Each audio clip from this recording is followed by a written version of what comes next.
captured. The search is over. We got him. And the brutal dictator who tortured and murdered his own people is hunted down and brought to justice. Now, with Saddam Hussein in the hands of coalition forces, what will he tell about the weapons of mass destruction? And will he lead our military to other members of his regime? As events unfold in Baghdad, our international team is there, live on the scene, with updates, in-depth reports, and breaking news. For the very latest on the capture of Saddam Hussein, stay with the Fox News Channel.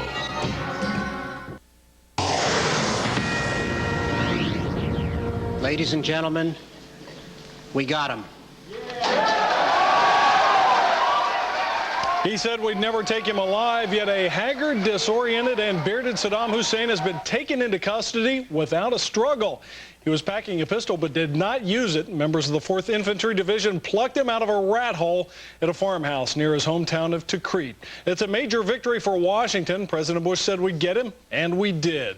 At midday, the president had encouraging words for the people of Iraq. And I have a message for the Iraqi people. You will not have to fear the rule of Saddam Hussein ever again. And elated residents of Baghdad fired guns into the air, and Iraqi radio stations played celebratory music as the governing council pledged that the former dictator will face trial in the capital city of Baghdad. Hi, I'm Tony Snow in New York with continuing coverage on the capture of Saddam Hussein. Fox News correspondent Greg Palcott is live in Tikrit, Saddam's hometown, just a few miles from where the grab of the ousted dictator took place. Greg? Exactly right, Tony. In fact, we were in one of Saddam Hussein's old palaces, now headquarters for the 4th Infantry Division, where the folks here are quietly satisfied. They've been chasing this guy for about 8 months now in 140-degree Fahrenheit heat in the nighttime, in the daytime. We've been out with them on many, many runs, working very, very hard. They have finally gotten their man. And it didn't happen overnight. As I said, they've been working not just the search, but the intelligence. General Ray Odierno is the commander here, explained what led up to this capture. Months of working sources, ex-Ba'ath regime types, working to the families and the tribes linked to Saddam Hussein. And just 24 hours before that capture, an important bit of information leading them to the village of Al-Dawr, as you mentioned, just about 9 miles down the Tigris River. That's when 600 soldiers from the 4th Infantry Division, from cavalry, scouts, you name it, aviation, everything, moved in on this small hamlet, these 2 farm houses, and then when they were empty, found Saddam Hussein in an underground cavern, what they called a spider's hole, with just a pistol. He did not put up a fight. As we've seen the images now, a very bedraggled man hiding out around the area was also 2 other associates with AK-47s. No fire from them either. About $750,000 in cash in a chest, which we actually saw here tonight, as well as some clothing wrapped up. Apparently he's going to be staying there for maybe a couple of days. General Ray Odierno saw some good irony in this, that this man was underground in a hole while his palaces were nearby. Here's a little bit of what he had to say to us earlier tonight. It's a very interesting that, in fact, you could just about see some of these palace complexes from there, and I think it's rather ironic that he was in a hole in the ground across the river from these great palaces that he's built, where he robbed all the money from the Iraqi people. Some satisfaction from the general. According to the general, Saddam Hussein didn't stay in the area long. In fact, after about 45 minutes, he was shuttled down to, apparently down to the Baghdad area, where he could be right now. That, in fact, is where 38 of the Central Command's top 55 most wanted are now being held, are now being talked to. Certainly, he is being talked to after that DNA test to prove that, in fact, he was Saddam Hussein. Quiet satisfaction, Tony, I must say, from the folks here, because they know, at least they hope, that this capture does break the back to some degree of the anti-coalition attacks that we have seen in the past couple of months here in Iraq. But they also know that others are not just fighting for Saddam Hussein, but could be fighting for other causes, and they're keeping on their guard. But again, it was a long night for some 600 soldiers, folks that we have been out with on many occasions over the past several months, and now they can say they have gotten their man. Back to you. All right, Greg, thank you very much. And my colleague Rita Crosby joins the coverage now. Rita, Thank welcome. you, Tony. What an incredible day, an incredible morning, and what started the ball rolling towards Saddam's capture? Well, we have some details. It may have been a doctor who was taken to see a sick, bearded man near the city of Mosul. Fox News Foreign Affairs analyst Mansour Ijaz has some exclusive details. He joins us now from London. Mansour, tell us what role this doctor may have played. Well, Rita, what we know tonight is that about 3 weeks ago, just after Thanksgiving, I debriefed an Iraqi intelligence asset in a European capital, not here in London, but somewhere else.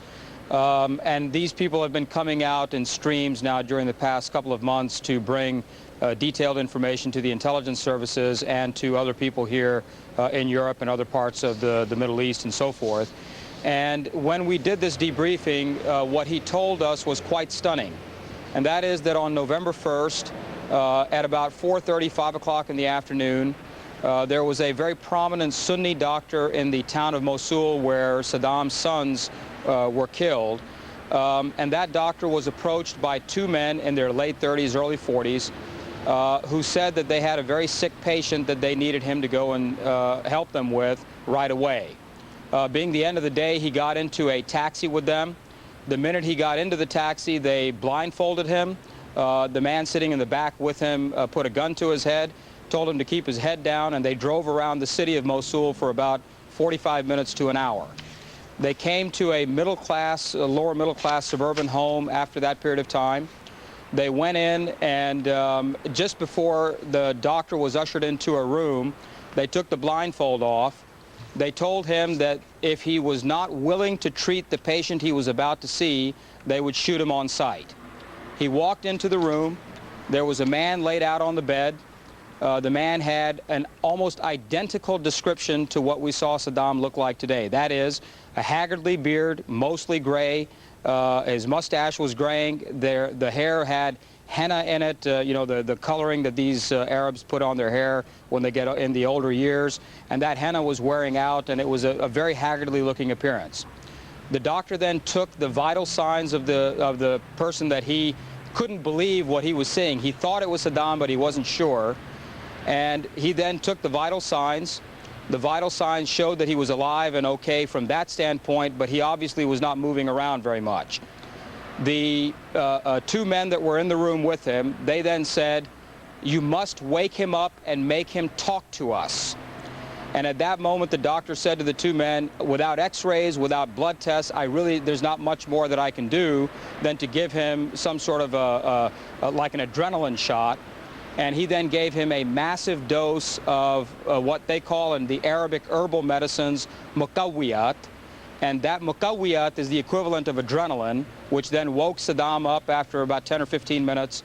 The minute he was awake and awakened, the doctor was then whisked out of the room. He left in the same taxi he came in with the same two guys. Some other people, he says, entered the room. And then when he got out after that 20-minute ride, he went and got his family, packed his bags, and fled to Baghdad. Now, Mansour, real quick, Mansour, sorry to interrupt you, but real quick, that doctor, why, then I understand he passed on that information to an Iraqi intelligence asset, who then passed on the information to the U.S. Why should we trust this doctor that he did meet Saddam Hussein? Well, I think the issue here is that the way in which he brought this information about he didn't want anything. He immediately got his family out of Mosul and went, remember, the place where we caught Saddam today is only about 30 minutes away from where this incident allegedly took place. And the point is that this happened all in very early November. And when they brought this, when this doctor came to Baghdad, he met with the Iraqi intelligence, took the doctor to the CPA authorities. They took the information down and did with it what I think anyone in that business should have done, and that was to use it to help clamp down even tighter exactly where the locations might have been that people would be going into and out of Mosul. And I believe that this may have been a part of the process of gathering that human intelligence on the ground that they needed to be able to pinpoint his location. In the end, it was someone close to him that gave him up. Pretty amazing stuff. Mansour Ijaz, thank you very much. We appreciate it. I think we're having a little trouble with your live shot. And also, Mansour was telling me earlier on the phone right before the show that this may also help us with some information of other regime loyalists and also possibly leading us to weapons and mass destruction. An incredible story. Mansour, thank you very much.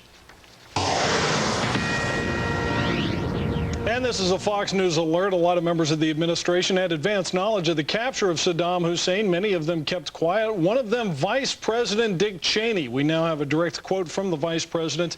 His reaction to the capture, here it is. The capture of Saddam Hussein is great news. It is an important part of our ongoing operation and the final step in proving that the era of Saddam Hussein is over. Rita? All right, Tony. Well, the 4th Infantry Division, which we know carried out this major raid today, went all out to find Saddam Hussein.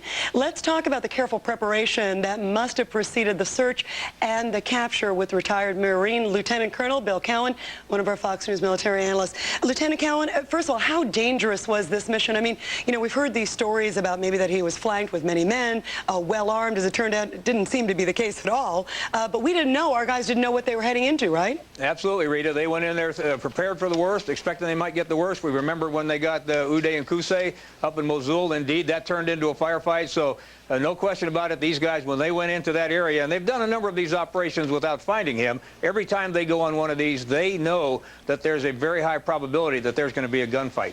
Let's talk about some of the equipment that they went in with. We know it was about 8 p.m. We're told about 8:30 p.m. local time there. Not too dark. Obviously, they had a target of opportunity. They had to go, and they couldn't wait until it got much darker out. They didn't want to lose track of him. But what kind of equipment did they go in with to be prepared? Was there night vision?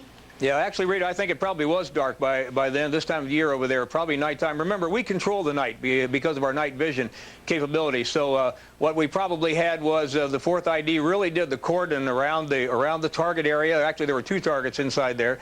4th ID forces, Major General Odierno's people around there, and the actual team that went in on the targets quickly looking for the bad guys was Task Force 21, mostly comprised of Delta Force, perhaps some CIA people there, but these are our real precision attack people, not taking anything away from the 4th ID because all these guys were out there at risk of something happening. We're talking about the Delta Force being put together with the finest equipment we have, not only in terms of small arms, but every last guy can talk to every other last guy out there. They've got the night vision devices. All this stuff is being watched all the way back here in Washington, D.C., real time while these guys go in on a mission like this, Rita. This was really a high-possessed mission. And I'm talking, let me add one more thing if I could. Jim Engel this morning reported that the president was advised yesterday before the raid was even conducted that they thought they had the intel that was going to take them to Saddam. That tells us the level of the source that came in with this information. Indeed, they did a search, as General Odierno said. They didn't find anything. They were confident enough about the intelligence that they went back in and did a very thorough research of the area, and that's where they got him. And real quickly, Bill, no one has answered this yet today. How did they find that hole that he was in, that 6 by 8 foot hole? Was it, do you think it was human intel? Was it infrared? Yeah, no, I think probably dealing with human intel, looking for something not right on the ground down there. I mean, when you're doing a very detailed search, I heard at one point, and maybe General Odierno said this, that actually they pulled up a rug, and under that rug they found this styrofoam cover, and under that was this a spider hole or rat hole. I was corrected a minute ago on what the name of it ought to be that they got him in. So, you know, absolutely, this is just very thorough, detailed, no question about it. The intel is so good that we can't afford to miss turning over one table, one chair, or one rug. You bet. All right, Lieutenant Colonel Bill Cowan, thank you very much. Tony. Thanks, well, Rita. It's not often we get to correct Bill Cowan on anything, but that was one of the things, at least we can now call it a rat hole. Now, President Bush is also happy about the news. He says the Iraqi people will not have to fear the rule of Saddam Hussein ever again. That doesn't mean the violence is going to be over quite yet, though. Let's go to Fox News correspondent James Rosen at the White House with the latest. James? Tony, good afternoon. For President Bush, the magic moment came around 3:15 p.m. Eastern Time yesterday with a telephone call from Defense Secretary Donald Rumsfeld. Mr. President, the Secretary said, according to the White House, the first reports are not always accurate. Mr. Bush interrupted to say, this sounds like it's going to be good news. The Secretary then said, General Abizaid called me. He feels confident that we got Saddam Hussein. The President then said, well, that is good news. Confirmation came in the form of a phone call from National Security advisor Dr. Condoleezza Rice to the president at around 5:14 a.m. Eastern time this morning. But as you say, Tony, despite the jubilation here and across America, the president is cautioning Americans that U.S. soldiers and others still face death and destruction on the ground in the place that Saddam Hussein once ruled. The capture of Saddam Hussein does not mean the end of violence in Iraq.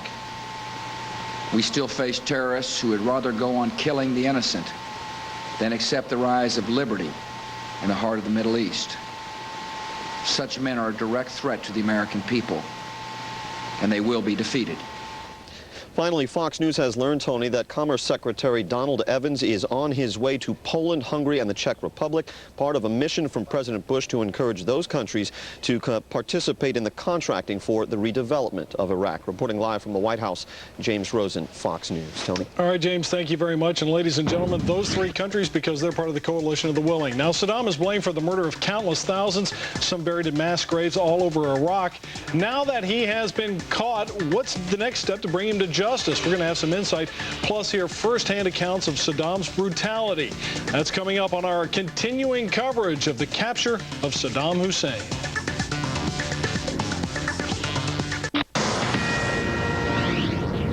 This is a Fox News alert. President Bush has dispatched Commerce Secretary Don Evans to Europe. He's going to go to Poland, the Czech Republic, and Hungary.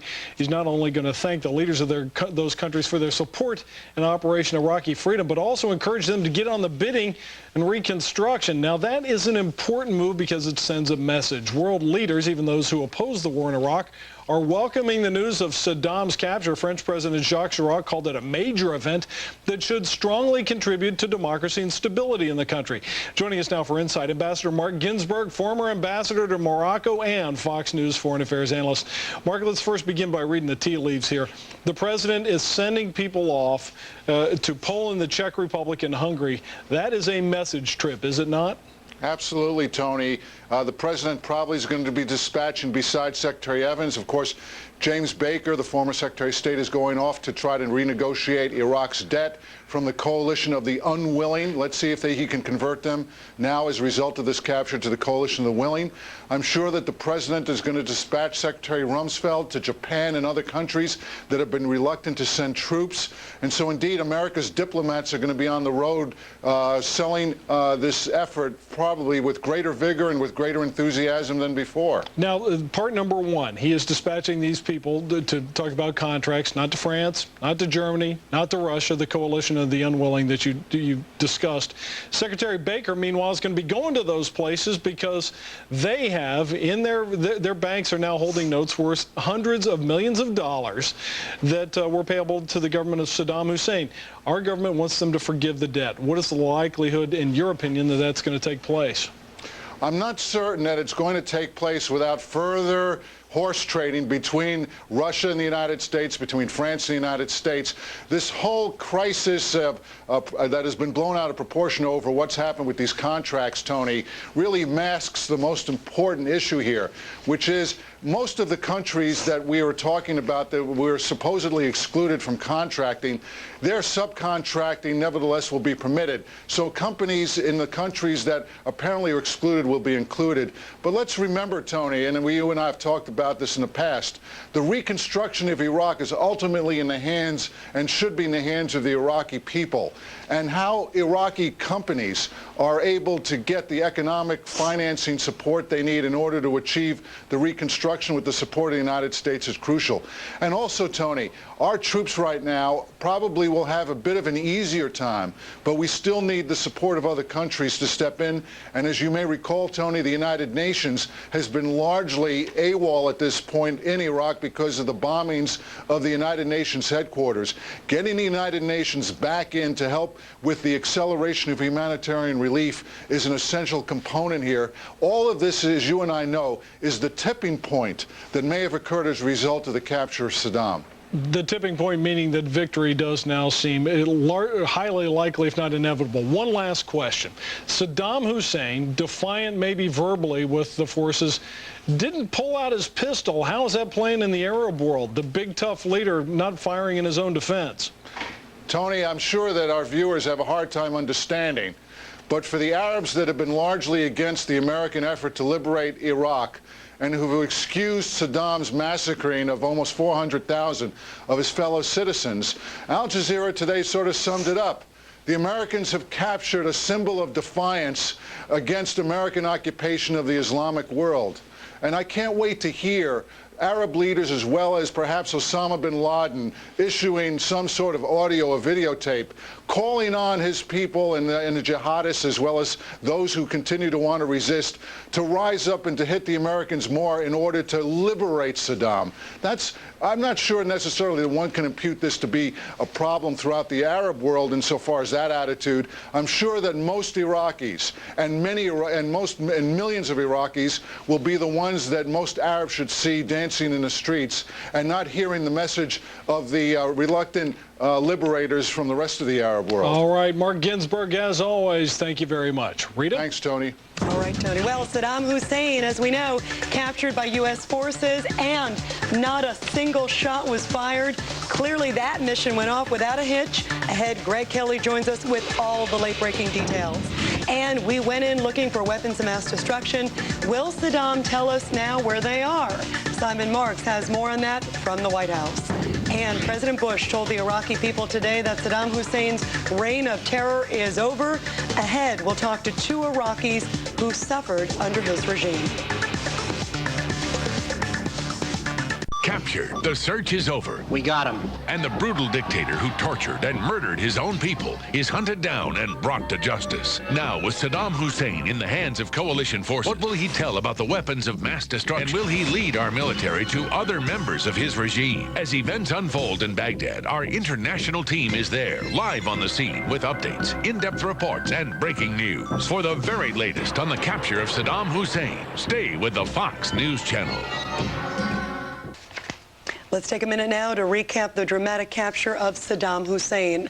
The former Iraqi dictator Saddam Hussein has been captured after a raid in his hometown of Tikrit. He was found cowering in a small deep hole near a farmhouse.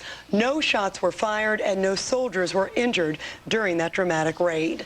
President Bush says today marks the end of an era for Iraq, calling on all Iraqis to come together and help rebuild the country. He thanked the army in the name of the American people, but warned Saddam's capture does not mark the end of the violence in Iraq.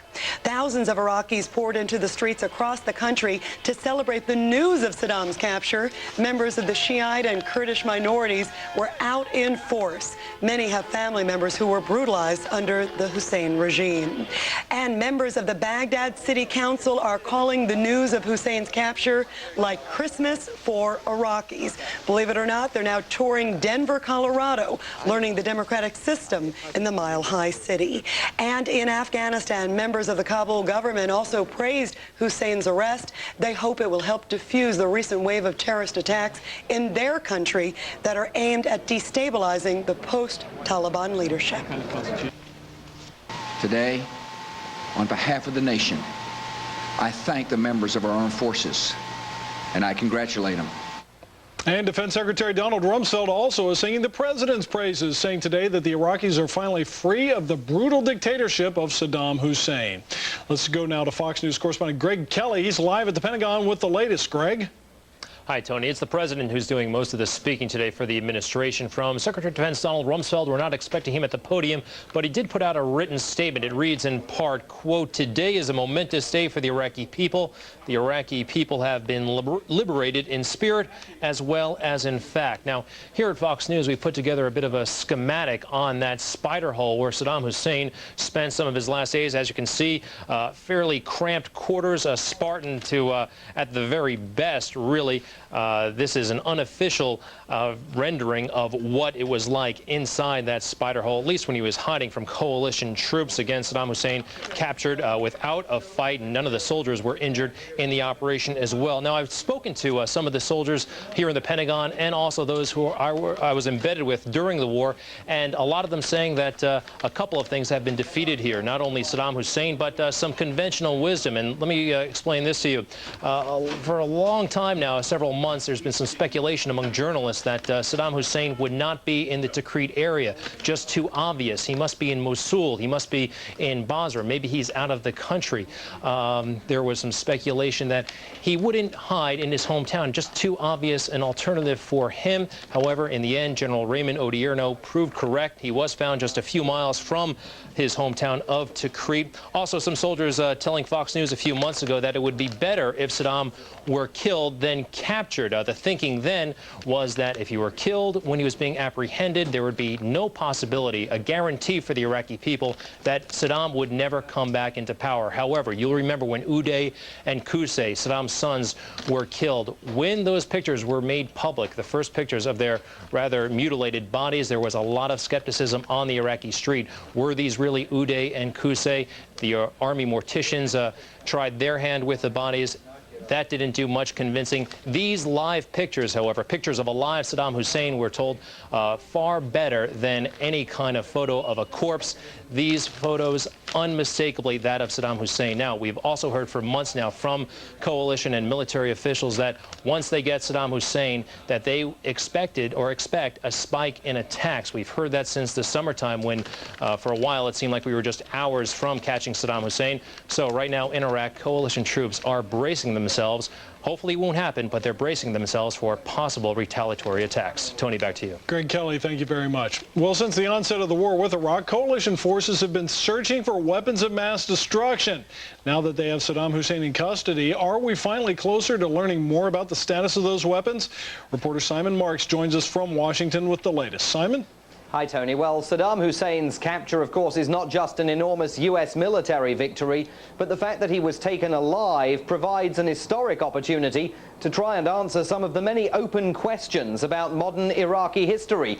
Principal among them, of course, where are those weapons of mass destruction? Precisely what kind of orders did the former Iraqi leader provide regarding the disposition of the country's chemical, biological and nuclear programs? Did he ship deadly weapons to neighboring countries like Syria, or were they really destroyed back in the early 90s? With nothing left to lose, will Saddam Hussein resolve the mystery? We'll find out. And what of his own personal future?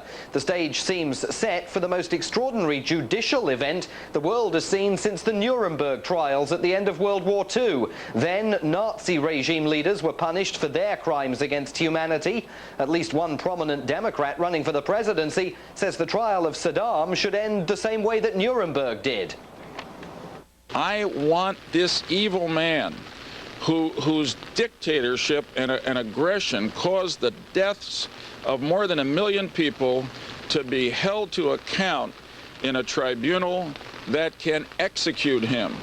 But while many Iraqis want Saddam to die, they've also got their own questions for him. Members of the governing council today got a chance to see the former dictator up close and personal, and they asked him why he brutalized his own population, invaded Kuwait and used chemical weapons against the Kurds. They said that they found his answers were defiant. He didn't express any remorse, instead opined that he had been a just but firm ruler, all of which implies that if he does come to trial, he may take a relatively defiant stance, and that could, of course, condition the answers that he provides to those questions about Iraq's weapons of mass destruction. It will be interesting to see whether his answers jive with the answers that the US has already received from some of the other former regime leaders who are in custody. Some of them, we are told, got to see Saddam Hussein earlier today. They now know that it is no longer worth lying to try and save the former Iraqi leader's skin. Tony? Simon Marks, thank you very much. Rita, over to you.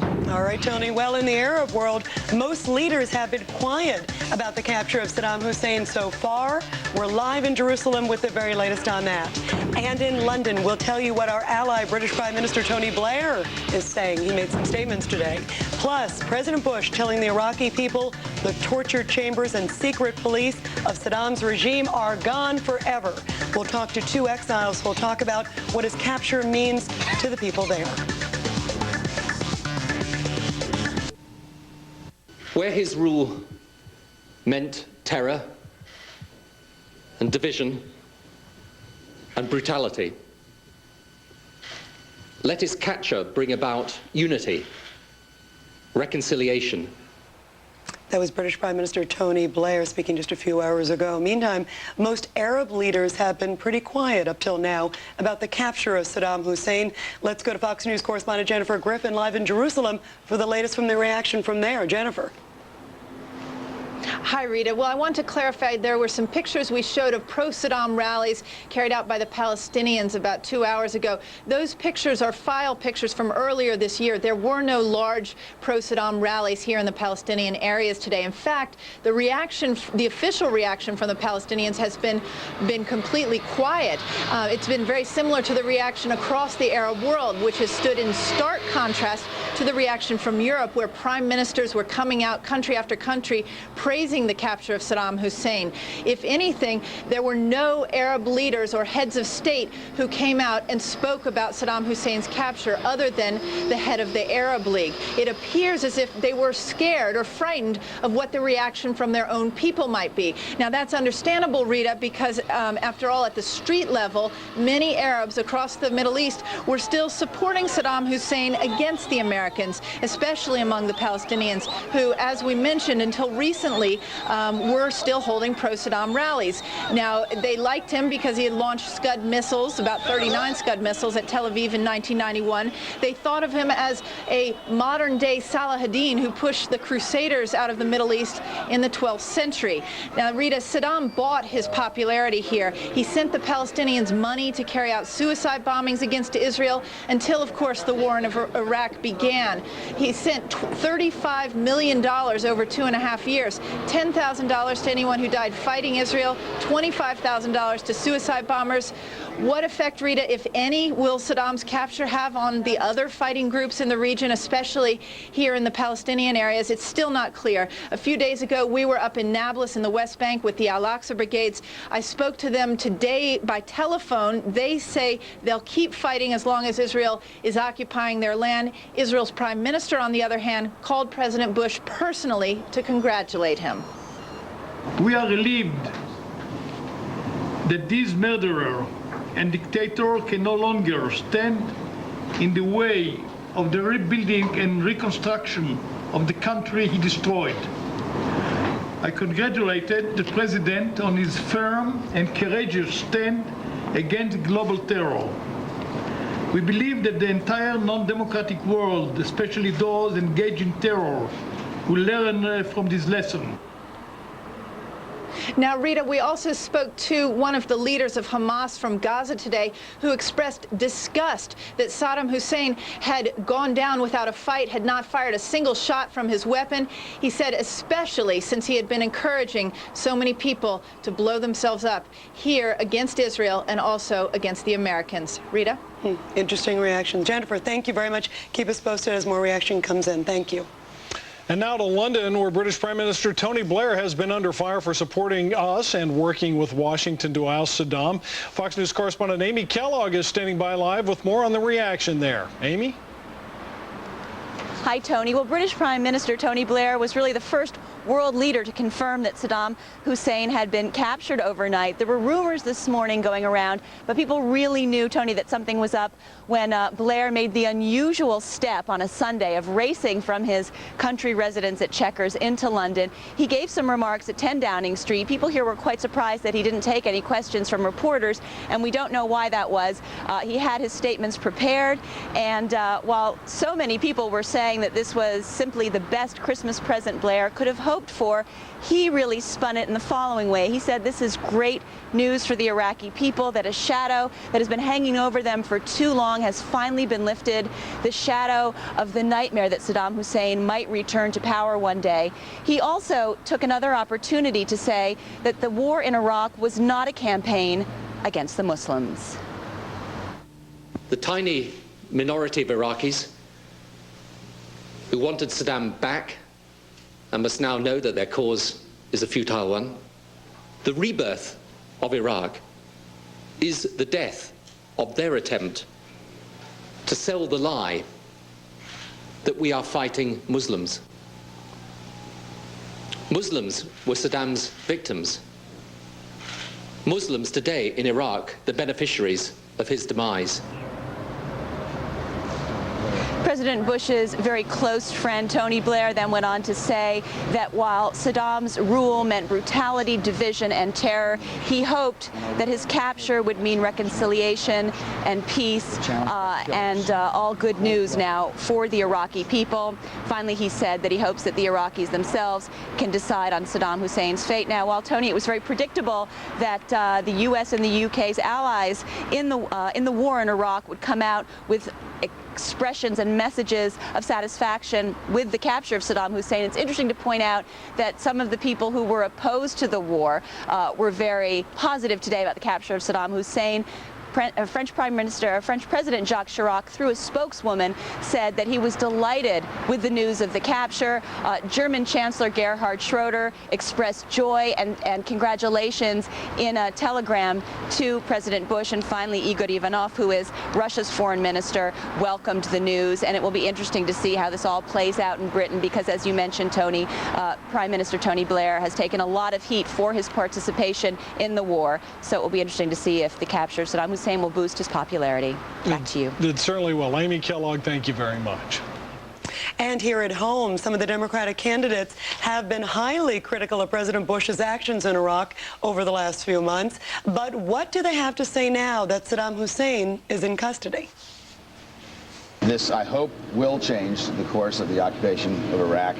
But I think the first order of business is to congratulate the United States military, to congratulate the Iraqi people, and to say that this is a great day both for the American military, the American people, and for the Iraqi people. It's a magnificent opportunity for the President of the United States to shift gears and reduce the burden for America, reduce the burden on our soldiers, and get the world involved. With the understanding that he has now been captured and will never return to power, the Iraqi people are going to do exactly what I have been overjoyed to see them do in the streets of Iraq today. They're going to celebrate and really believe that they can live with hope and free of fear. I do want to say how pleased I am that we were able to capture Saddam Hussein in Iraq.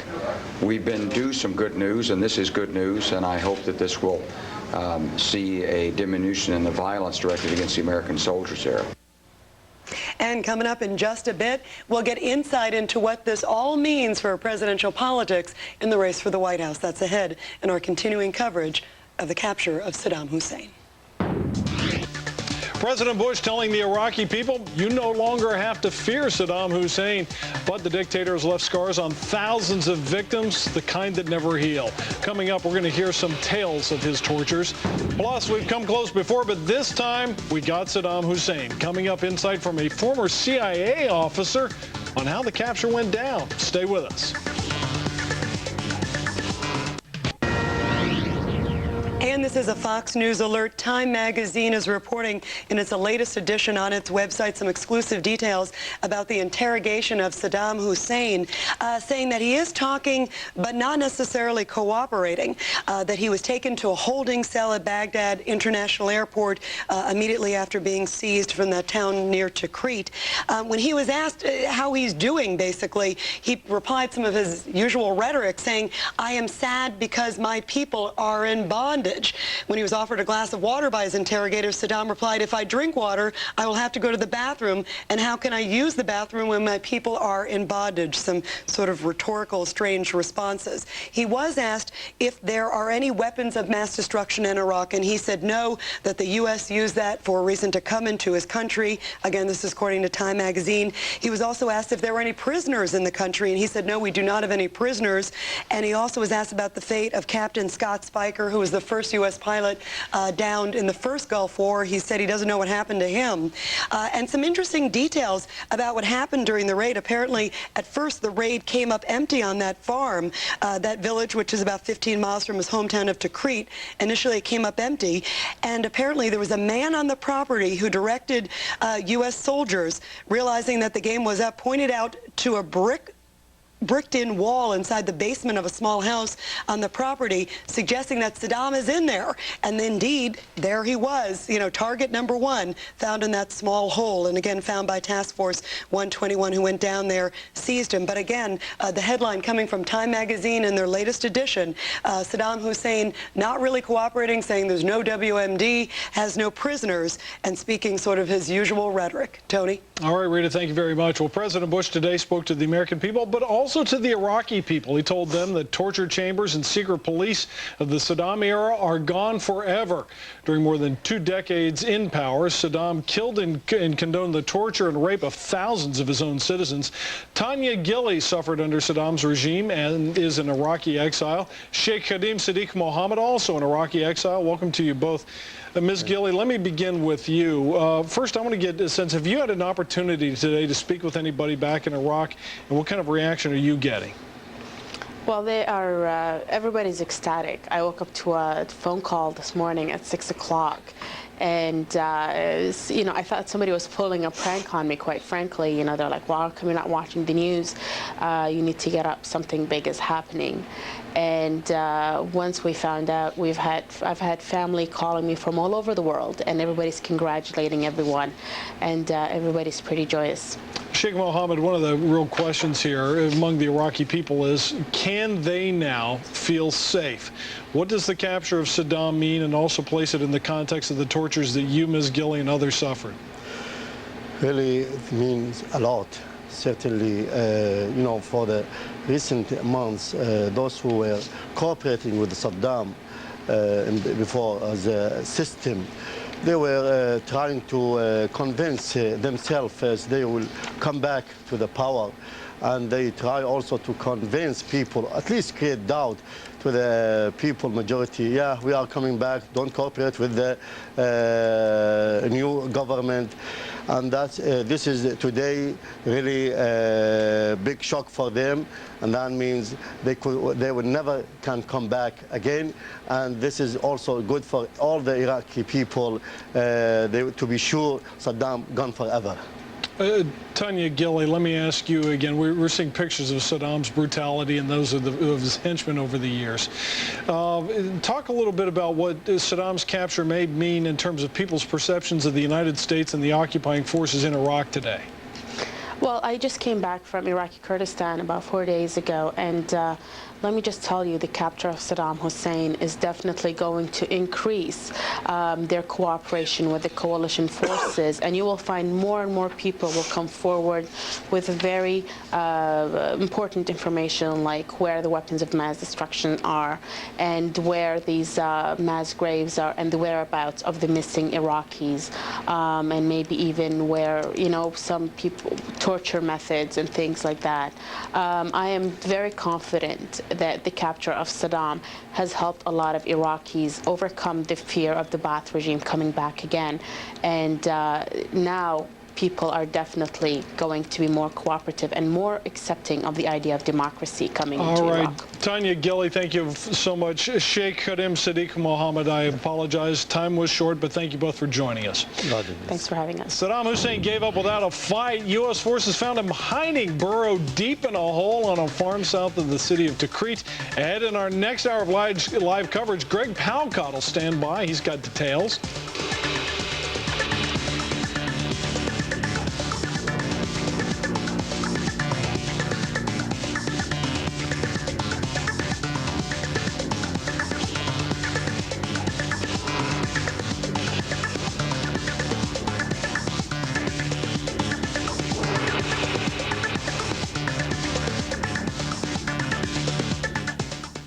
Tonight, hundreds of thousands of you suffered at the hands of this cruel man. Those days are over forever. The tyrant is a prisoner. Saddam Hussein captured by U.S. forces. For breaking news, updates, and live reports from the region, stay with Fox News Channel for continuing coverage. Tonight, it's special coverage. At 9, Shepard Smith hosts the capture of Saddam Hussein. At 10, Watch at Large with Geraldo Rivera. Then at 11, catch a special edition of the O'Reilly Factor. This is a Fox News alert and Fox News Channel's continuing coverage of the capture of Saddam Hussein. Ladies and gentlemen, We got him.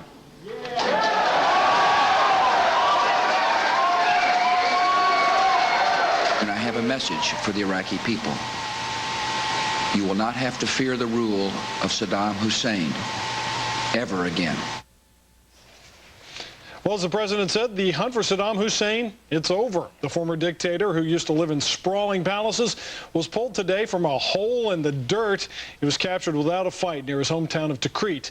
The get reportedly based on a tip from a member of his own family. We've got Fox team coverage of one of the most significant captures in history. Fox's Greg Kelly standing by live at the Pentagon with details.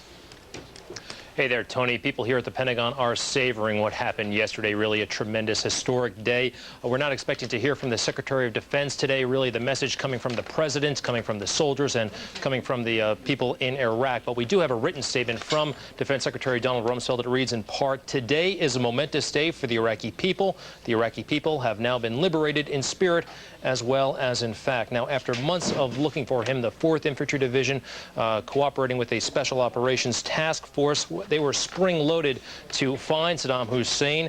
When the tip came, they were moving in a matter of hours. Now, 600 soldiers participated in this operation with just about every conventional weapon you can think of. They cordoned off 2 square kilometers and found Saddam Hussein literally hiding in that hole about 8 feet deep. Now, no one was injured in the operation. Saddam Hussein gave up without a fight, even though he had a pistol with him. His associates had AK-47s, and $750,000 in American currency was found with Saddam and his associates. Now, General Sanchez, the commander of ground troops in Iraq, said getting Saddam Hussein was, quote, a combination of human intelligence tips, exceptional intelligence analytical efforts, and detainee interrogations that narrowed down the activities of Saddam Hussein. Now, the president warned earlier that violent days in Iraq are not over, and he wasn't just covering himself. We have heard for months now from top commanders in Iraq and here at the Pentagon that once they find Saddam Hussein, it does not mean that all is over. They could, and they have been expecting a spike in attacks, anti-coalition attacks. Hopefully it won't happen, but they are preparing for the worst. Tony, back to you. Greg, thank you very much. President Bush very early today learned of the capture of Saddam Hussein. He actually learned about it yesterday, had it confirmed today. He spoke to the nation at about 12:15 p.m. Eastern time. He called Saddam's capture crucial to the rise of a free Iraq. Fox News correspondent James Rosen is live at the White House. James? Tony, good evening. President Bush learned of Saddam Hussein's capture in pieces in a series of telephone calls from Defense Secretary Donald Rumsfeld and from his National Security Advisor, Dr. Condoleezza Rice. According to the White House, the president was already waking up at 5:14 a.m. Eastern Time today when Dr. Rice called him with final confirmation that U.S. forces had indeed placed Hussein in custody.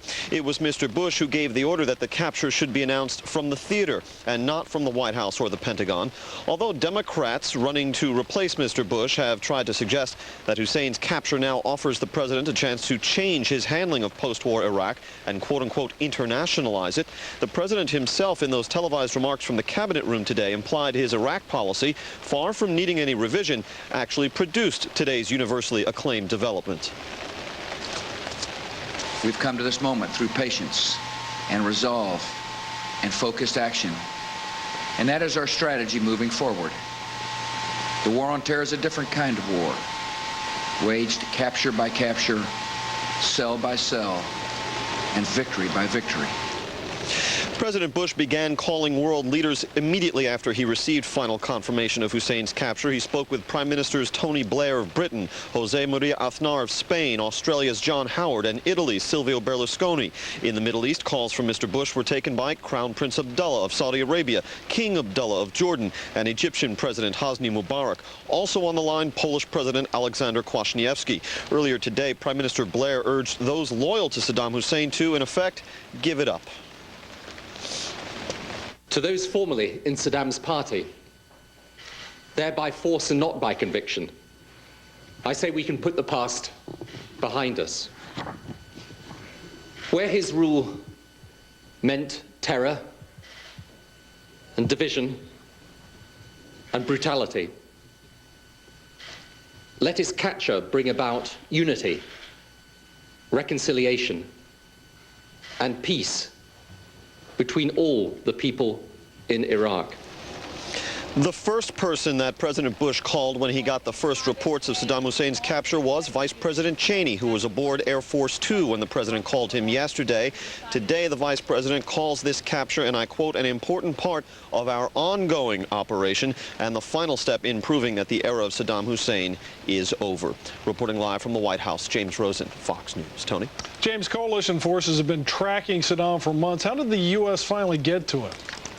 Well, according to some sources that our own chief White House correspondent Jim Angle has consulted with, in interrogations over very recent days, some sources who were close to Saddam Hussein or some people who knew some people who were close to Saddam Hussein put us in the right area. Only, as I say, very recently, over the past couple of days. Then they put us in the vicinity of this farmhouse.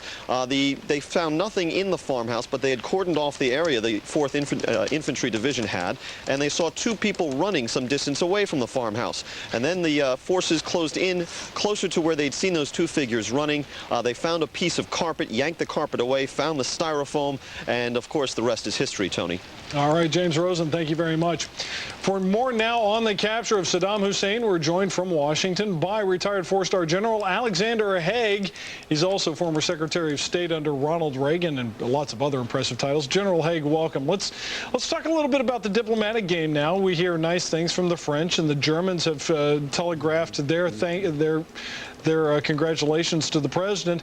They won part of the reconstruction action. What do you think the president ought to do?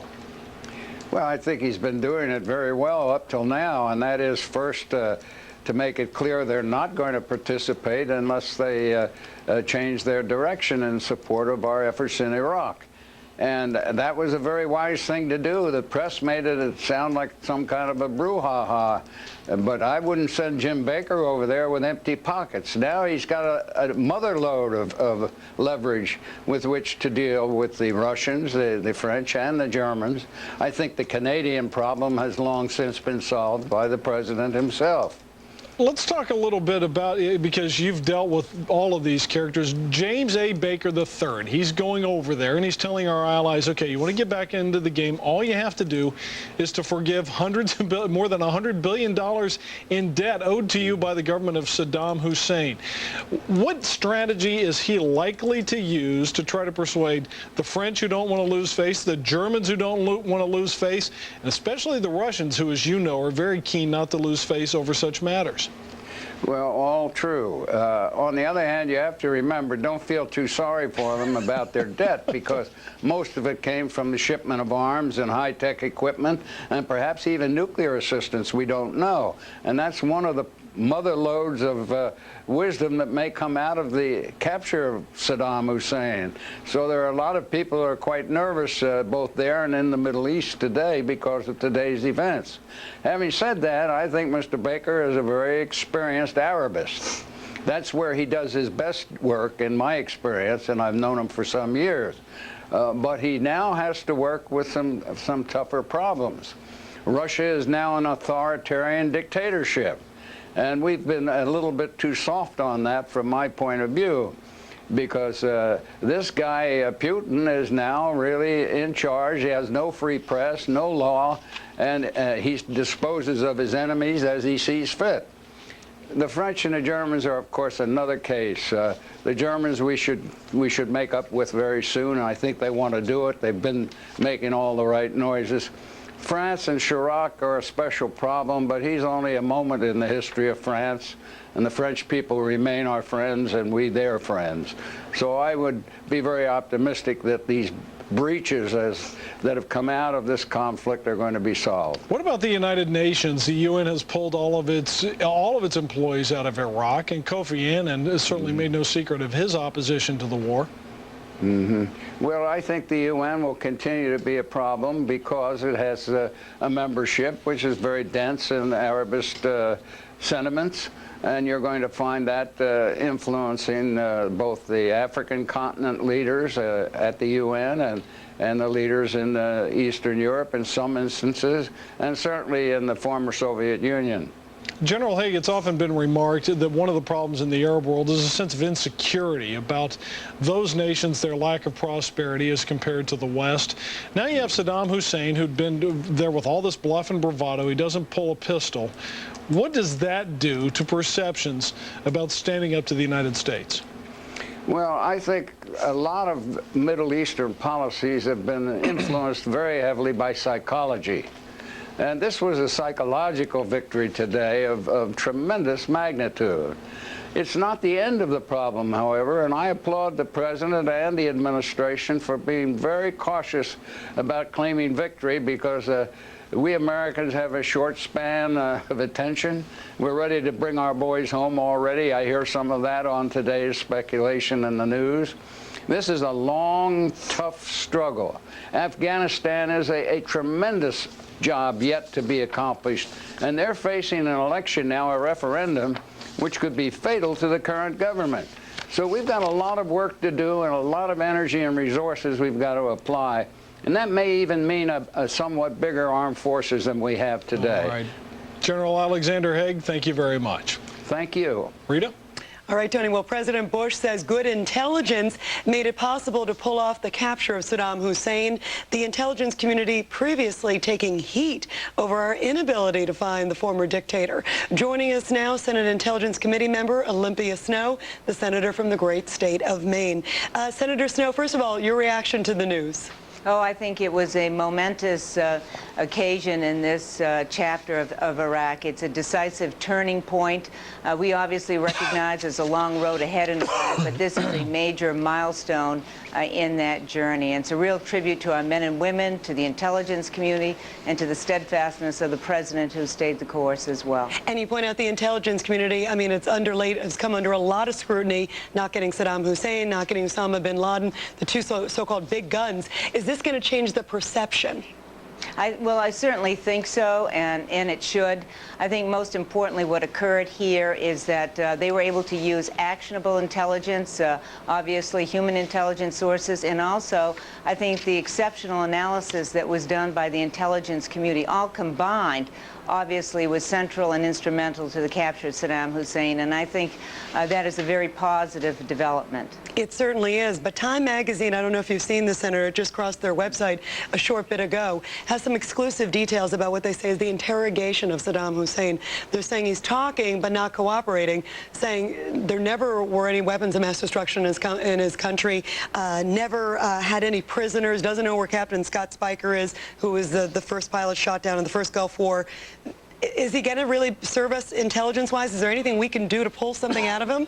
Well, I think eventually in this process, as we've seen with other detainees, certainly those who are at the upper echelons of Saddam Hussein's brutal regime, we ultimately, I think, will be able to glean some information that will be important to this whole process and what he has done and his capabilities. And I think that it's just a matter of time, as it was with his capture. Do you believe, and also one of the good things that we are hearing from Time magazine, apparently it is saying that there was a letter, also some notes of people who met at like an Iraqi resistance meeting, which could lead to maybe some of these other regime players. Do you believe now that we're going to see the blocks fall? Maybe we'll see lesser resistance in that country too? Well, we hope so, but we can't let our guard down.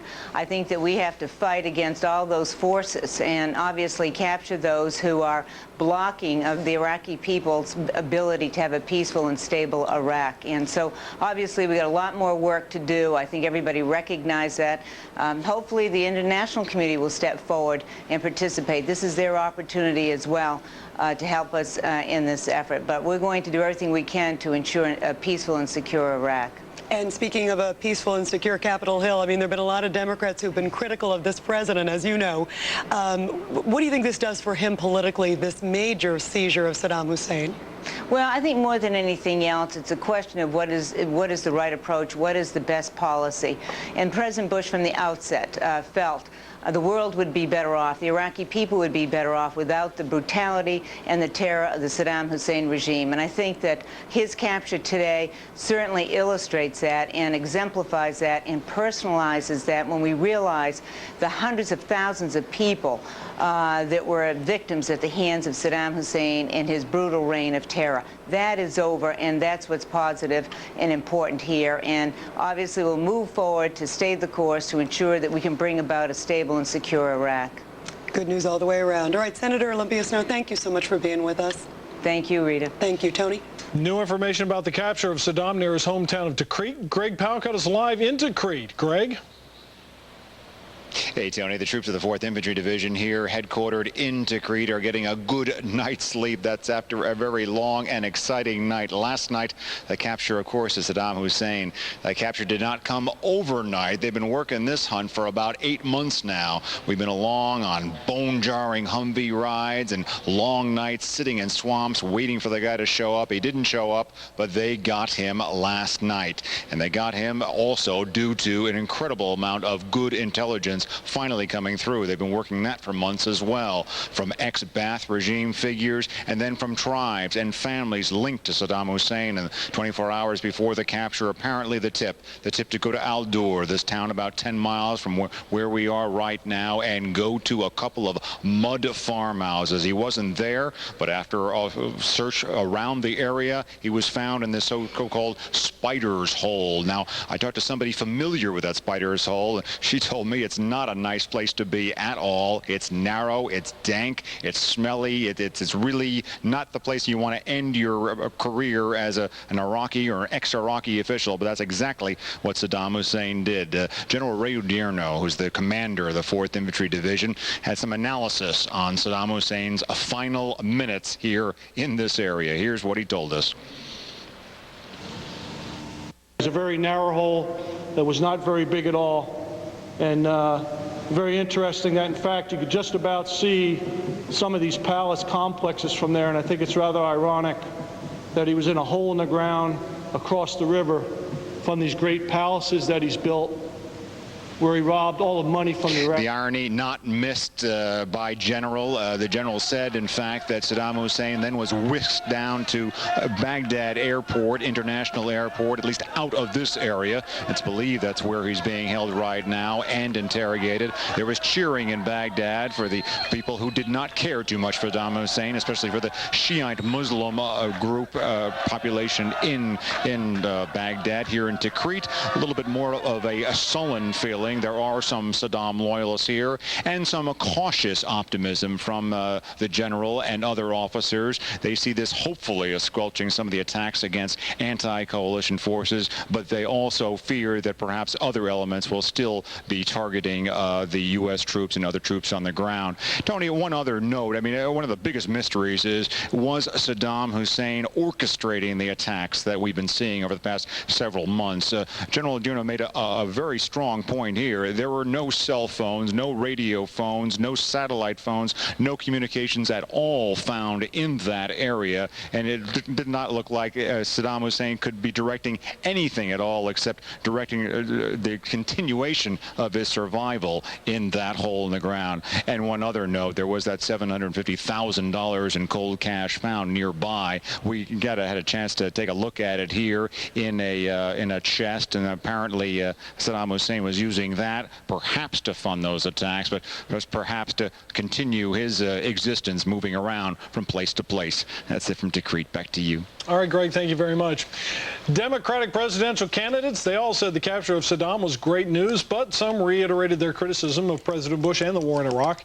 So what effect could today's success have on the race for the White House? Joining us to talk about it, Bill Kristol, editor of the Weekly Standard, and Tom Edsall, national political reporter for the Washington Post. They join us from Washington. Tom, let's start with you. You're Howard Dean. You wake up with the news this morning. What does it mean to your political future? It's a real problem in a sense because he had just now started a campaign to make himself into a centrist on foreign policy. I don't know if he had interviews with both the Washington Post and the New York Times on foreign policy. He has a major speech tomorrow. All this comes right at the moment he's trying to readjust himself and define himself in a way where he is not just a one-note candidate, but now he's going to have to deal with this whole issue of Saddam, the capture. It's the dominant story. It is going to be a matter that he's going to have to adjust to, and it's going to be difficult, I think. Bill, a number of people have been critical, including Hillary Rodham Clinton, who recently came back from a tour of the region, blasting the president, but as often happens, praising the troops. Talk about what you think today's news, if anything, means to the Democratic Party at the moment. I think the big story today was Joe Lieberman, who really went after Dean. And I've been waiting for one of these opponents of Dean to realize that he's way ahead and they need to really take him on. Lieberman basically said today, if we had followed Howard Dean's recommendations, Saddam Hussein would still be the dictator of Iraq. The Iraqi people would not be free. People would be being tortured, et cetera, et cetera. I think Lieberman has finally thrown the gauntlet down to Dean. It's risky to be the pro-war candidate in the Democratic primary, but that's Lieberman's only choice. And I think Gephardt's. I think Tom is right. Dean's speech tomorrow becomes even more important. This major foreign policy speech he's going to give tomorrow, he was going to move to the center, but now we'll see how well he does in adjusting to this new news. He's been a very clever and very good candidate so far. And I wouldn't be surprised to see him be very strong in his praise of the American military and even of the president. You know, I think if he's smart, he will be gracious, magnanimous, as it were. Congratulations to the president. He can still say, I think this war was ill-advised, et cetera, et cetera. But I think it would be foolish to, this isn't the time, I think, to carp at this terrific achievement by the American military. Tom, if there's been a theme among Democratic candidates, and this would include Joe Lieberman, it is the notion that the United States has been unilateralist, that the president has gone his own way. Now that we've seen the success, at least in terms of the capture of Saddam Hussein, how difficult is it to maintain that as the basis for a foreign policy, arguing that we would have been better off if earlier on we would have brought in the UN, the French, the Germans, the Russians in greater capacities? Well, one, it's difficult. Secondly, President Bush has had what really is a pretty aggressive and a fairly high-risk strategy. For him to actually win is very important to him. It's very difficult politically to conduct basically a gambling strategy when you don't win. To pull off a thing like this today helps him a great deal. We'll see how long it holds up, but for the moment, this is not a bad step for Bush, and it does put a roadblock into the Democrats' efforts to try to persuade the public that he is too dangerous a president to keep in office. Bill, Tom just mentioned the fact that this is a high-risk strategy, or it has been for the president. Are you concerned about a sense of complacency or overconfidence on the part of either the White House or the Republican Party? Well, I have been. I think they underestimate Dean. I think there's an awful lot that could happen, obviously, in the next 10, 11 months in Iraq, elsewhere in the world. I intend to vote for Bush, and I'm a supporter of his foreign policy, but I think the judgment obviously is still up in the air. Today's an awfully good day. Tomorrow will be a test for Dean. And in terms of the intra-Democratic Party dynamics, I think this is the moment for Lieberman and Gephardt to see if they're willing to really go after Dean. The test will be, are they willing to do paid media? Are they willing to buy television ads in which they say, my fellow Democrats, you don't like Bush, but Dean can't be the nominee. If we had followed Howard Dean's recommendation, Saddam Hussein will still be in power. Will either Joe Lieberman or Dick Gephardt go up on the air taking on Dean on what has been Dean's strong suit? Tom, part of the strategy, no doubt, of some of those now chasing Howard Dean is to figure out some way to make him lose his composure. He's known for having a temper. Now, people often try to do this with front-runner candidates. They almost never succeed. How likely is an assault on Howard Dean by those further back in the pack?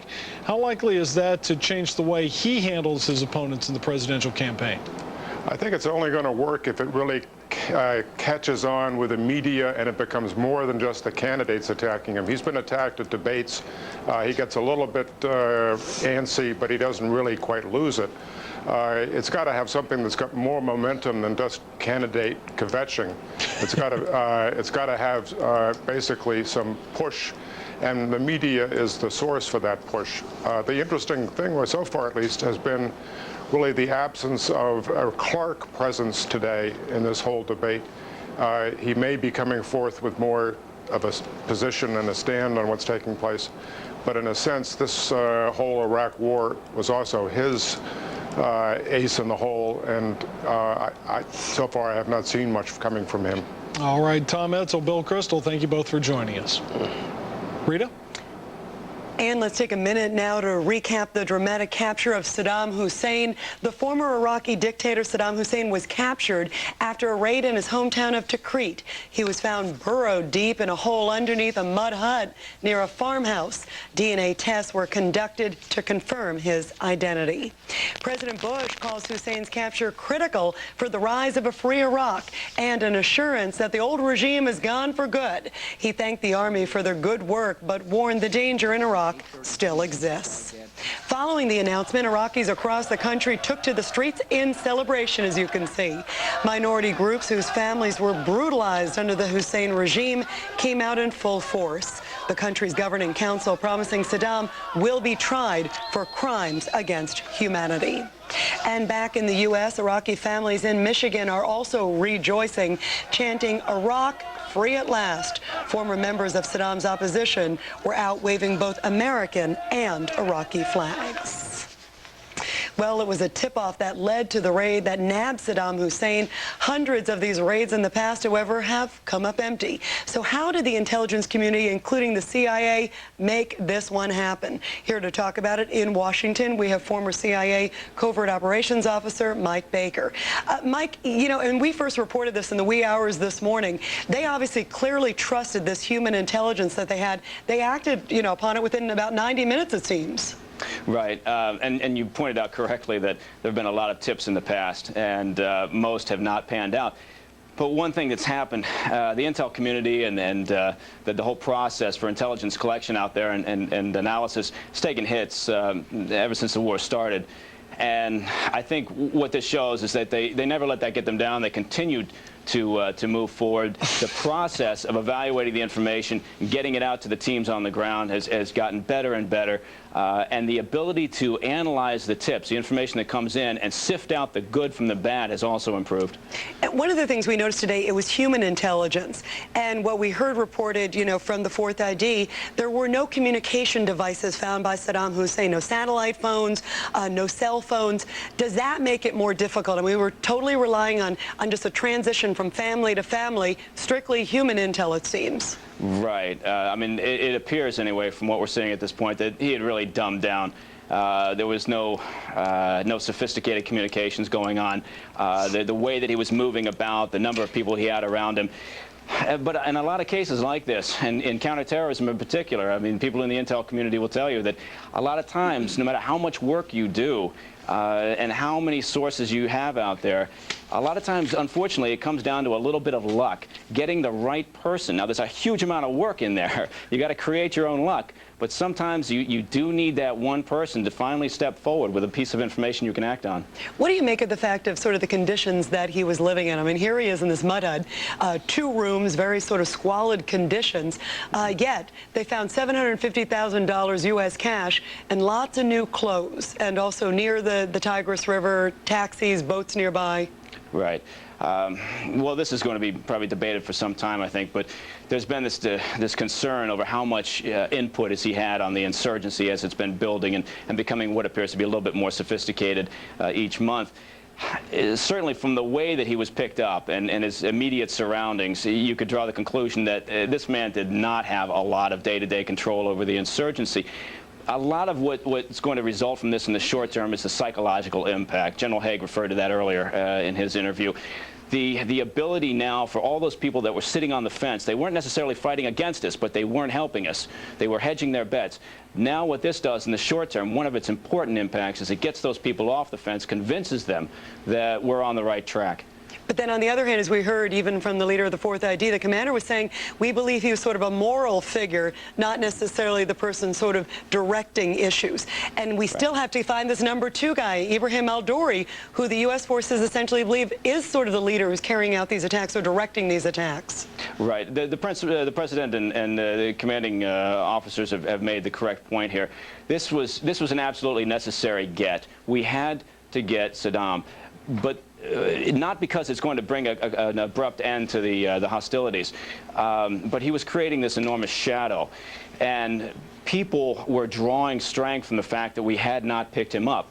However, as has been pointed out recently, this is not going to end the hostilities. There are a number of people, the foreign jihadis among them, the foreign fighters, that really don't care whether we pick up Saddam or not. That wasn't an issue to them. They will continue. But what this does is in a sense, may impact on their ability to act within the country, because they've been relying, it appears, on their liaison with some of the Ba'athist Party members, some of the former regime members. If we can hurt those people, if we take that image of Saddam away from them, that may then indirectly impact on the jihadis' ability to operate in the country. And let's hope it does. All right, former CIA officer Mike Baker, always good to have you on, sir. Thank you. Tony? All right, Rita, thank you very much. Simon Marks has been following the weapons story today. He joins us now from Washington with details. Simon?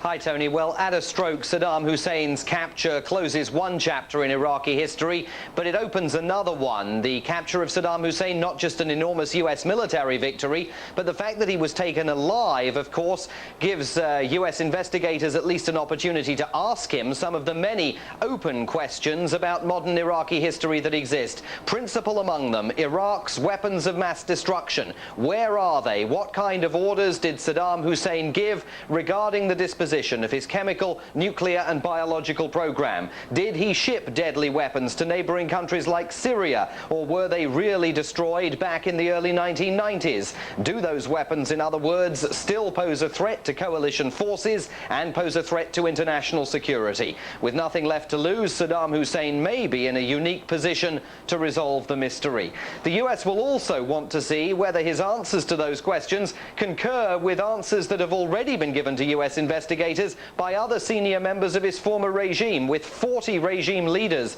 now in custody, the US has already had an enormous opportunity to debrief some of Saddam's top men and women about the country's weapons programs. Some of them today know their former leader is in custody, which is an enormous psychological boost for interrogators who can now definitively point to the end of the regime. There's no point in lying anymore to save Saddam Hussein's skin. And there are some other big questions as well. What, if any, was the nature of Saddam Hussein's relationship with Osama bin Laden? One can only imagine what is going through Mr. bin Laden's mind today. Did Iraq play any role in 9/11, and was Iraq providing sanctuary to al-Qaeda fugitives? Those are just some of the questions that the United States would like to put to Saddam Hussein. Whether he will answer them is, of course, a question in its own right tonight.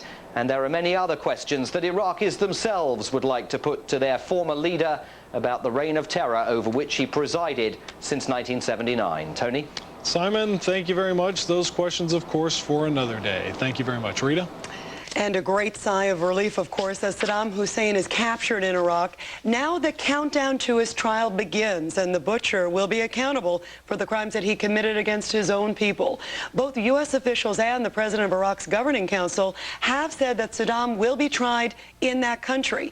But how exactly will that happen? Here to tell us more about some of the plans, Rebecca Gomez, who's live in Fox Central. Rebecca. Hi there, Rita. Saddam Hussein being held in tight security at an undisclosed location right now. Now, U.S. authorities have not determined at this early stage just how the former dictator will be brought to justice, but saying he indeed will pay for his crimes.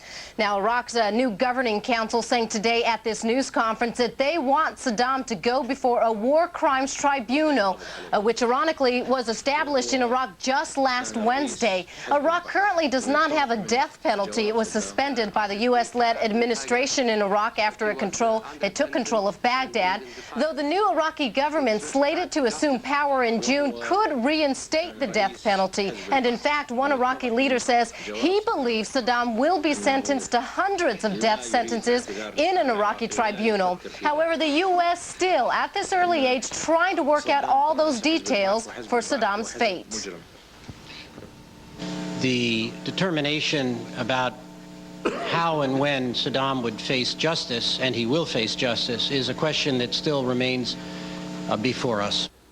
When he does go on trial, Saddam will face a host of charges: genocide, war crimes, and crimes against humanity. He will face trial for the mass executions of Iraqi Kurds in the 1980s, the killing of Kurds and Shiite Muslims after the 1991 Gulf War, and the list goes on and on. Already, 260 mass graves have been found containing some 300,000 bodies. Human rights groups now speaking up about a Saddam trial. The International Helsinki Foundation for Human Rights wants the United Nations to be involved in a war crimes tribunal. Well, we're already getting a sense also of how Saddam may respond during a trial. A senior Iraqi official who visited him in captivity today said the brutal dictator was unrepentant and defiant and made excuses for all his crimes. When they told him about the mass graves, Saddam said those who were murdered were thieves. Well, the Iraqi Governing Council says a trial could begin in a matter of months, would be open to the public, and suggested that the trial could be televised. Well, airing Saddam's trial on TV would be vital, of course, so the Iraqi people could see firsthand that Saddam Hussein can no longer terrorize them and their country. Rita? Indeed, it could send a powerful message. Rebecca, thank you very much. And coming up is the haggard-looking Saddam Hussein talking. Time magazine has some exclusive details as to what is taking place in the interrogation.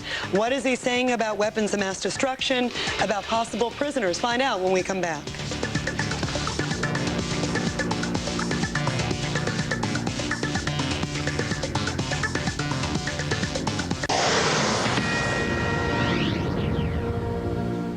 Reaction to Saddam's capture coming in from all across the globe, including some very interesting responses from the Middle East and the Arab world. For more, we go to Jennifer Griffin live in Jerusalem. Jennifer?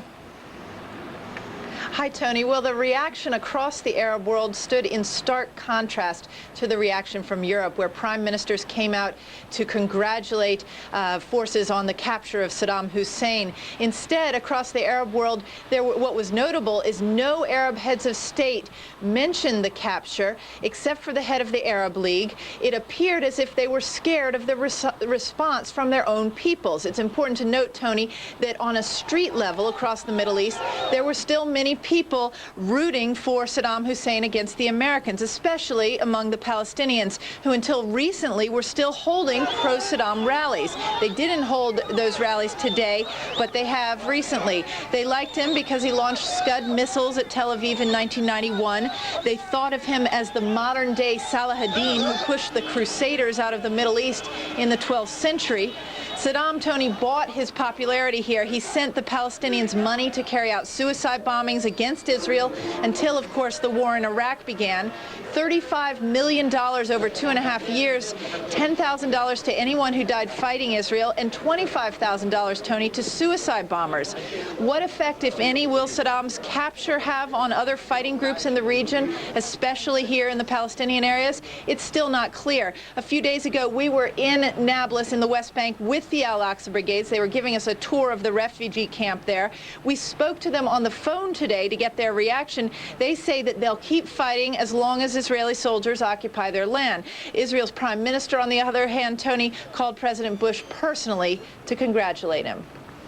We are relieved that this murderer and dictator can no longer stand in the way of the rebuilding and reconstruction of the country he destroyed.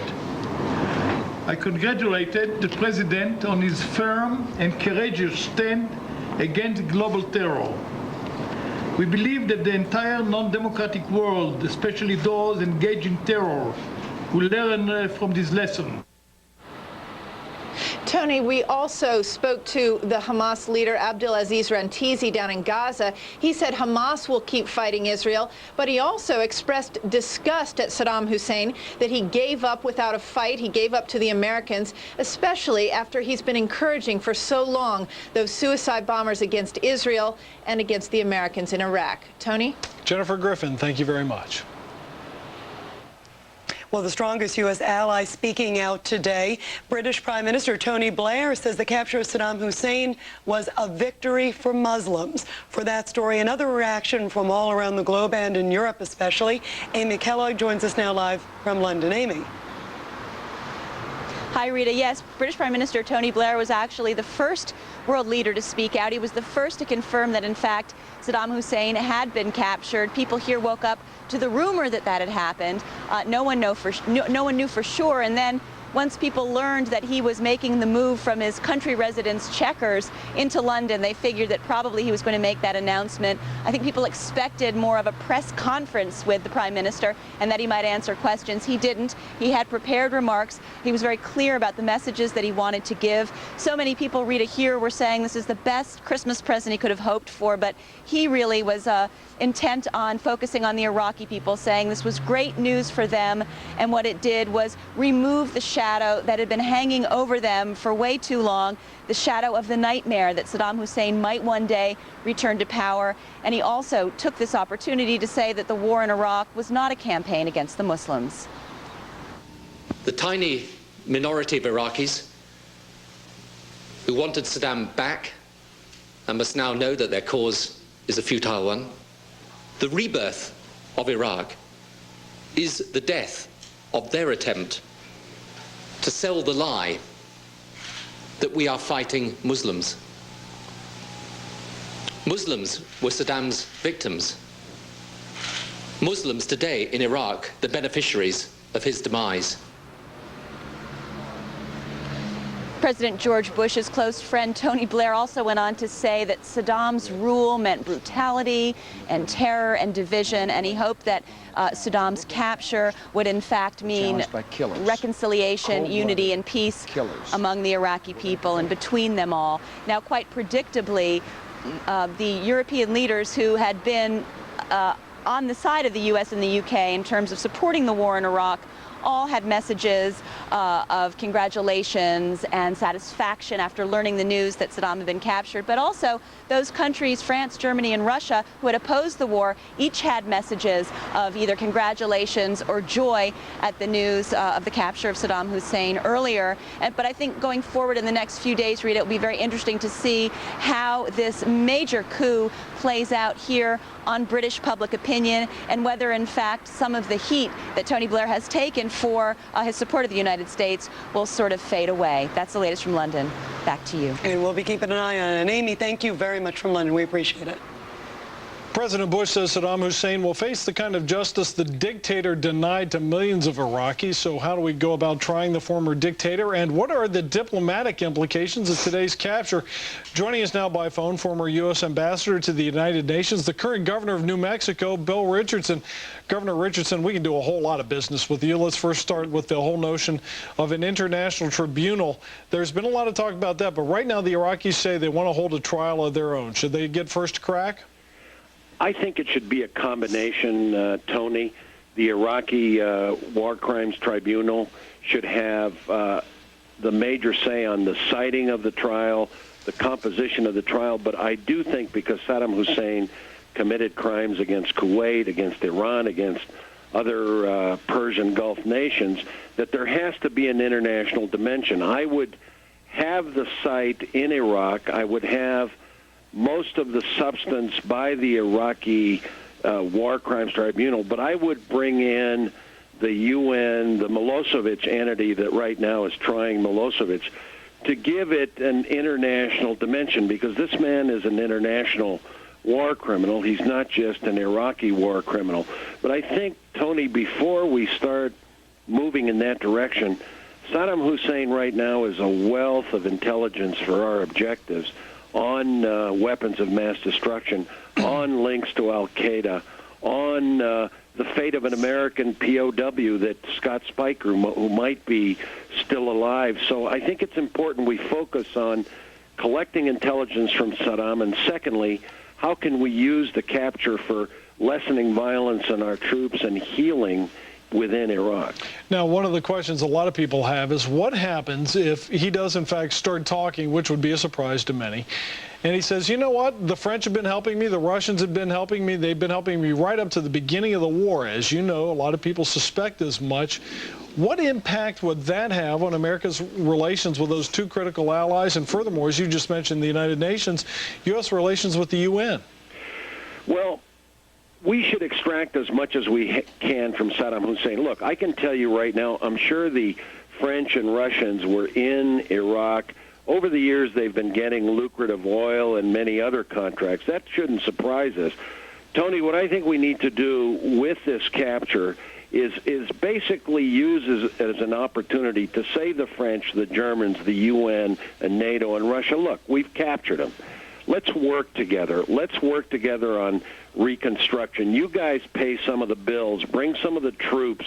Do something about the civil administration. Get the UN to run the elections. We've started to phase out, and I think it makes sense, but this is an opportunity to get international collaboration, which is really in our interest. Okay, Governor, very quick question. What about just saying, okay, if you guys want to cooperate in reconstruction, the first thing you got to do is forgive those debts that you owe not to the Iraqi people now, but to Saddam Hussein's government? That makes sense. And also say, look, if you guys want to do business in Iraq, and you've got to forgive the debts, you've got to invest, you've got to contribute to an international fund, and you use it as a bargaining chip. But I think, Tony, to isolate those countries with the contracts, I think was a mistake. But bring them in now. Show them that they can participate, but there'll be a price for that. We should use this capture to our advantage. All right. Bill Richardson, governor of New Mexico and former member of the House of Representatives and globetrotting diplomat. Thanks for joining us.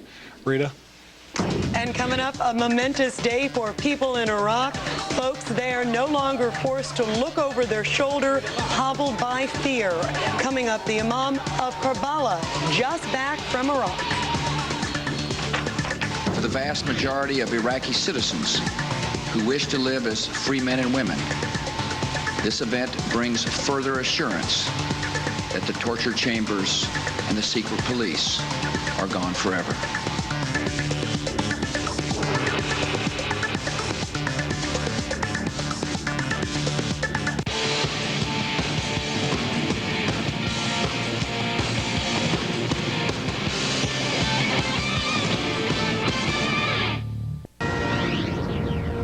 This is a Fox News alert. We've seen video of overjoyed Iraqis dancing in the street today, celebrating the news that Saddam Hussein is in U.S. custody. For a closer look at Iraqis, American Muslims, and the capture of Saddam, we're now joined by Sheikh Husham al-Husseini. He's the Imam of the Karbala Islamic Center in Dearborn, Michigan, and just returned from Iraq 4 days ago.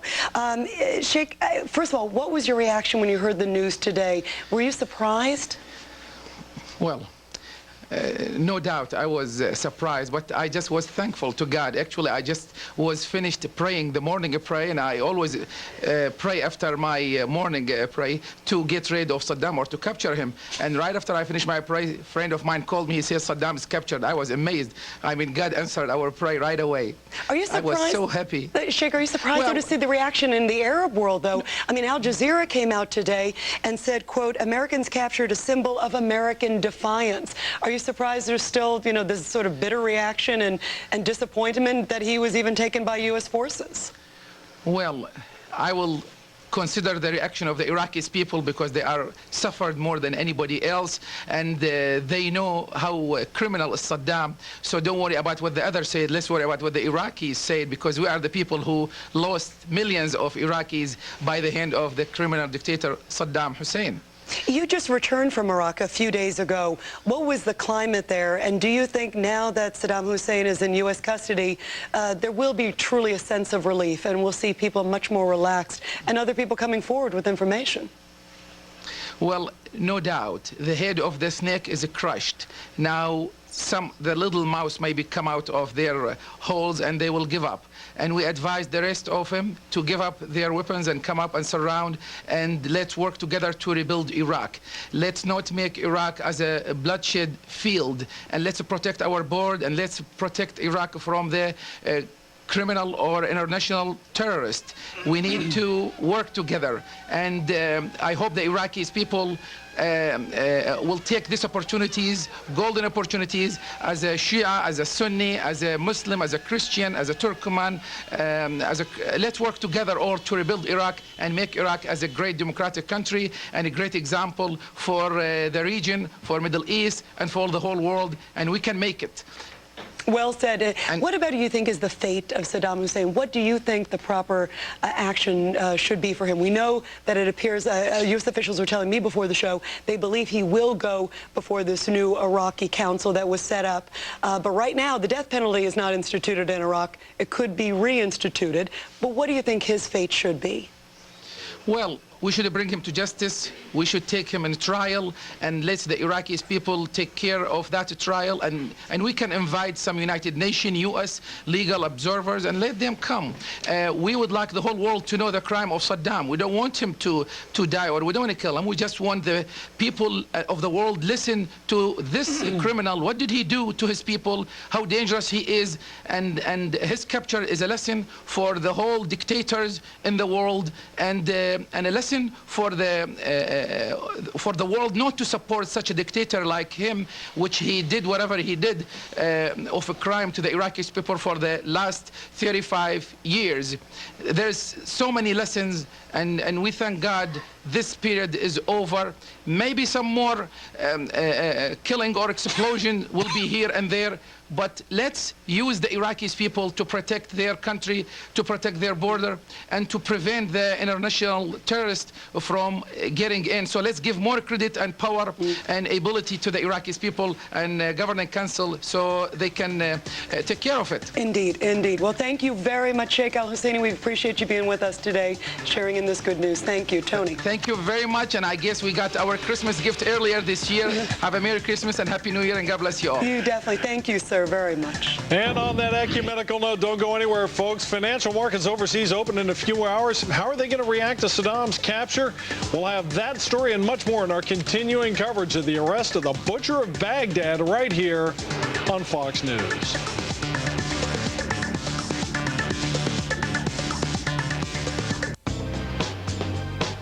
There are thousands of them. Some cleverly disguised as bookstores. Wi-Fi internet service for your laptop or PDA. T-Mobile hotspot. Get more. In 1868, an American tradition was beginning, and Pacific Life was founded, both built on principles of persistence, performance, and strength. 135 years later, those beliefs still guide Pacific Life. It's how we help so many businesses and individuals reach their financial goals. Rely on the strength of Pacific Life. Watch the Pacific Life Holiday Bowl on ESPN. Check your local listings for date and time. Shopping for your wife?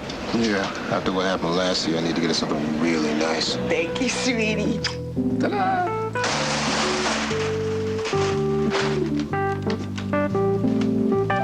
What? You think I'm fat? No.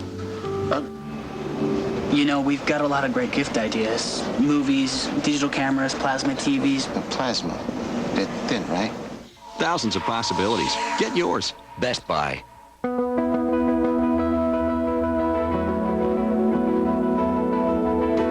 The great ones elevate their performance. On the biggest stages, with the highest stakes. They're able to summon something extra, and by sheer will, produce wonders. As a global energy leader, expect big things from ConocoPhillips, and watch our performance elevate. They're where you are. They're where you've been. They're where you're going. Wi-Fi internet service for your laptop or PDA. T-Mobile hotspot. Get more. Global financial markets hate uncertainty. Saddam Hussein has been a subject of uncertainty for some time. So is his capture going to add stability to the marketplace? Fox's senior business correspondent Terry Keenan has more. Terry? Hi there, Tony. Well, in a word, yes. We're going to get the first market reaction to the capture of Saddam Hussein in the next 5 minutes or so. That's when trading begins in Australia. That will be followed by the start of trading in Tokyo at 7 p.m. Eastern Time. The reaction in Japan should give us some clues as to how Wall Street will open tomorrow morning, but it is surely a fair bet that U.S. investors will be applauding and buying on Monday morning. Saddam's capture likely to put an exclamation point on a bull run that has had the Dow soaring past the 10,000 mark last week for the first time in 18 13 months. And while it's impossible to put an exact number on it, experts have estimated that Saddam's capture could be worth a few hundred points on the Dow Industrials, perhaps even more. But it's not just stocks that are likely to benefit from all this. The U.S. dollar, which has been losing value lately, is likely to rally in a show of confidence for America's efforts in Iraq. And speaking of confidence, what better to boost consumer confidence than the capture of Saddam just before the holiday shopping season? On Friday, we got some consumer confidence numbers that were a bit on the weak side. But this news should be more than enough to put consumer confidence back on track for the rest of the year at least. And more good news for an economy that grew at 8% last quarter. Bottom line, there should be a lot of celebrating tomorrow at Broad and Wall Streets. Tony? All right, Terry, thank you very much. And unfortunately, that does it for us. It's been a jam-packed 2 hours, Tony, and great to have you here in New York. Thank you. It's good to be here. Thanks, Rita. And that does it for us, but we've got a lot more ahead on the capture of Saddam Hussein. Don't touch that dial. Next up, at 6 p.m. Eastern, we go to the Capitol. Britt Hume has new developments from Washington. Stay tuned for our powerful primetime lineup on the network right here that America trusts for fair and balanced news. A lot more ahead on all the amazing developments that happened today. Again, the capture of Saddam Hussein. What information is he providing? We'll have the details tonight. And also, we have Shepard Smith, who's coming up at 7 o'clock. And after him, of course, Bill O'Reilly is here at 8 p.m. He will have all the details and, of course, his very interesting insight and lots of different guests on this amazing detail. And we will, of course, have some details as to what led to the arrest, what the intelligence was. Again, happened all in the last 24 hours or so. Saddam Hussein, also 2 of his henchmen arrested. And we will have all the latest. And also Shepard Smith coming up and Geraldo Rivera. Do not touch the dial, 10 p.m. Eastern Time. Stay tuned to Fox News.